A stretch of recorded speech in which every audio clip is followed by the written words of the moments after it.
केंद्रीय मंत्री कपिल पाटील यांच्या प्रयत्नातून अखेर कुळगाव बदलापूर पश्चिम होम प्लॅटफॉर्मचे लोकार्पण करण्यात आले आहे। राज्यमंत्री रावसाहेब दानवे यांच्या हस्ते हा लोकार्पण सोहळा नुकताच पार पडला। यावेळी कल्याण टिटवाळा कसारा येथील तिसऱ्या आणि चौथ्या मार्गिकांबाबत भूसंपादनाबाबत अडचणी येत असून या अडचणी प्रामुख्याने सोडवण्यात येणार असल्याचे रावसाहेब दानवे यांनी म्हटले आहे। बदलापूरमधील रेल्वे प्रवाशांच्या सर्वच अडचणी या टप्प्याटप्प्याने सोडवण्यासाठी प्रयत्न करत असल्याचे रावसाहेब दानवे यांनी सांगून होम प्लॅटफॉर्मचे लोकार्पण झाले असल्याचे दानवे यांनी जाहीर केले। केंद्रीय मंत्री कपिल पाटील यांनी सातत्याने दिल्ली दरबारी पाठलाग करून या होम प्लॅटफॉर्मसाठी प्रयत्न केला असल्याचे दानवे यांनी म्हटले आहे। भिवंडी लोकसभा मतदारसंघातील नागरिकांच्या समस्यांबाबत कपिल पाटील हे सातत्याने पाठपुरावा करून समस्या सोडवण्यासाठी प्रयत्नशील असल्याचे बोलले जात असून बदलापूरमधील होम प्लॅटफॉर्मला होणाऱ्या अडचणींवर मात करून अखेर हा होम प्लॅटफॉर्म पूर्ण केला असल्याचे कपिल पाटील यांनी म्हटले आहे। पुढील मे महिन्यापर्यंत रेल्वे प्रवाशांच्या सुरक्षेसाठी सर्व प्रकारच्या सोयी सुविधा कोणत्याही परिस्थितीत आपण पूर्ण करून देणार असल्याचे कपिल पाटील यांनी सांगितले आहे। आज आपल्या देशाचे प्रधानमंत्री नरेंद्रभाई मोदी यांनी रेल्वेच्या विविध कामाचं 40,000 कोटी रुपयाचं उद्घाटन एकाच वेळेस केलं। पहिल्यांदाच एका डिपार्टमेंटचं एवढं उद्घाटन करण्याची पहिली वेळ आहे। केवळ बदलापूरच नाही तर टिटवाळ्याला, बदलापूरला, शहाडला अनेक ठिकाणी अशा प्रकारची उद्घाटनं केली। मी आज दुपारी नाशिकला होतो। नाशिकला व्हील फॅक्टरी आणि देवळाली कॅम्पमध्ये रेल्वे स्टेशनचं उद्घाटन केलं। मोदीजी प्रधानमंत्री झाल्याच्या नंतर रेल्वेमध्ये आमूलाग्र बदल झालेला आहे। 2009 ते 14 केवळ 1100 कोटी रुपये रेल्वे विभागाला मिळायचे आणि आता मोदीजी प्रधानमंत्री झाल्याच्या नंतर गेल्या वर्षी 12,500 कोटी रुपये मिळाले। यावर्षी 15,500 कोटी रुपये मिळाले आणि त्यामुळे हे प्रकल्प पूर्ण होण्यासाठी याचा उपयोग होणार आहे। देशामध्ये 1318 स्टेशन हे नूतनीकरणाला घेतलेले आहेत। त्यापैकी 5 ते 4 स्टेशनचं आज उद्घाटन करण्यात आलेलं आहे। अमृत भारत स्टेशन या उपक्रमाला नाव दिलेलं आहे। भिवंडी लोकसभेत 2 आहेत, भिवंडीमध्ये 2 आहेत आणि त्याच्यामुळं असे अनेक कामं रेल्वे विभागाकडून सुरू करण्यात आलेले आहेत। येत्या काही काळामध्ये लोकलचे डबे जे आहेत ते अद्ययावत करण्यात येतील असं आपण म्हटलं होतं। आता थोड्या वेळापूर्वी कशा प्रकारे स्वरूपात या वर्षीच्या बजेटमध्ये 40,000 नवीन डबे आपण तयार करणार आहे आणि त्या डब्याची जी पद्धत आहे की आत्ता जी वंदे भारत ट्रेन सुरू झाली त्या धर्तीवर ते डबे साधारण ट्रेनला जोडल्या जाणार आहे। त्यामुळे आत्ता जो विषय निघाला होता की 12 डब्याची रेल्वे 15 डब्याची करा, त्यामुळं ते डबे तयार झाल्याच्या नंतर तोही प्रश्न सुटणार आहे। लातूरला कोच फॅक्टरी आपण तयार केली, त्या ठिकाणी वंदे भारत ट्रेन तयार होणार आहे। चेन्नईला वंदे भारत ट्रेन तयार होतात। कपूरथळा आणि रायबरेली याही ठिकाणी हे डबे तयार करण्याचं पुढच्या काळात आमचा प्रयत्न आहे। हे डबे जर तयार झाले तर 12 डब्याची 15 डब्याची ट्रेन त्या ठिकाणी होऊ शकेल। तर ज्येष्ठ नागरिकांची एक मागणी आहे की ज्येष्ठ नागरिकांना यापूर्वी जुनी प्रवास सवलत होती अर्ध्या किमतीतली, ती पुन्हा सुरू करावी अशी त्यांची मागणी आहे। त्याचबरोबर बदलापुरात त्यांच्यासाठी स्वतंत्र तिकीट रांगेची त्यांनी मागणी केलेली आहे।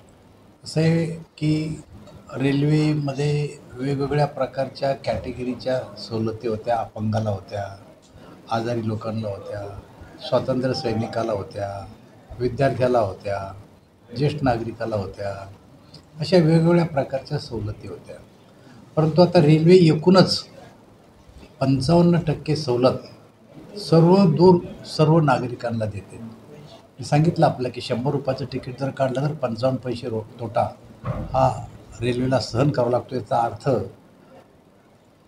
ह्या जी सवलत आहे, हा जो नुकसान आहे, हा जनतेसाठी सरकार आपल्या बजेटमधून भरून काढते।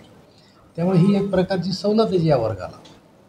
सर, तिसऱ्या आणि चौथ्या लाईनसाठी जी जागा जाणार आहे काहीतरी 20 स्क्वेअर मीटर, परंतु सगळ्या सर्वे नंबर जो आहे त्या सर्वांनाच नोटीस पाठवलेली आहे, त्या नागरिकांसाठी काय सांगा? म्हणजे ज्यांना कोणाला नोटीस पाठवली त्या ठिकाणी जर जागा नसेल तर त्यांना नोटीस जरी गेली असली तर काय रेल्वे बळजबरी जागा थोडी घेणार आहे। जी आवश्यक असणारी जी जागा आहे ती आवश्यक असणारी जागाच फक्त रेल्वे घेईल। 15 डब्यांची जी रेल्वे होणार आहे बदलापूरमध्ये, 15 डब्यांची जी रेल्वे होणार आहे बदलापूरमध्ये 15 डब्यांचा प्लॅटफॉर्म तयार झाला, मात्र अंबरनाथ असेल, विठ्ठलवाडी असेल किंवा पुढे वांगणी असेल, या शहरामध्ये प्लॅटफॉर्म आहे, आपले काय प्रयत्न असे असतील? प्रत्येक स्टेशनचं मी आपल्याला सांगू शकत नाही, पण एकूणच सरकारचं धोरण ही वाढती लोकसंख्या लक्षात घेऊन प्रवाशांच्या सुविधेसाठी MRVC आणि केंद्र सरकार मिळून गरजा लक्षात घेऊन पुढची कारवाई करेल एवढं मात्र ठरलं. सर, आजच्या कार्यक्रमावर कुठेतरी विरोधकांनी सुद्धा विरोध दर्शवला होता की बदलापूरचं होम प्लॅटफॉर्मचं काम पूर्ण नाही, या संदर्भात त्यांनी विरोध केला. कुठलंही काम अपूर्ण नाही आहे. त्या ठिकाणी लिफ्ट बसवायची, ॲक्सिलेटर येणार आहे, त्यासाठी सोडलेल्या त्या जागा आहे आणि त्यामुळं विरोधकाला विरोध करायचा आहे. विकास कामं त्यांना करायची नाही आहेत. ज्यावेळेस ते सत्तेत होते तेव्हा 1100 कोटी रुपये रेल्वे विभागाला मिळत होते आणि आता 15,500 कोटी रुपये महाराष्ट्राला मिळालेले आहे.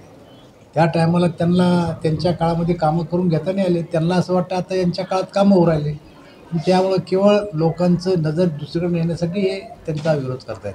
थोडा वेळपूर्वी कपिल पाटील साहेबांनी कसं प्रश्न उपस्थित केला होता की सामटोली परिसरामध्ये महालक्ष्मी साडी दिली होती की ते कासगाव स्टेशन व्हावं, यासाठी आपले कशा प्रकारे प्रयत्न असणार? हे बघा, आपण प्रत्येक स्टेशनचं मला विचारताय. मी आपल्याला एकाच गोष्टीत सांगितलं, नवीन स्टेशनची नवीन स्टेशनची मागणी मी आपल्याला सांगितलं आहे की गरजेप्रमाणे गरजा लक्षात घेऊन सरकारजवळ आता मोठ्या प्रमाणावर पैसा उपलब्ध आहे. टप्प्याटप्प्याने सगळ्या मागण्या पूर्ण केल्या जातील. निश्चितपणाने गेल्या अनेक वर्षापासूनची मागणी बदलापूर होम प्लॅटफॉर्मची होती.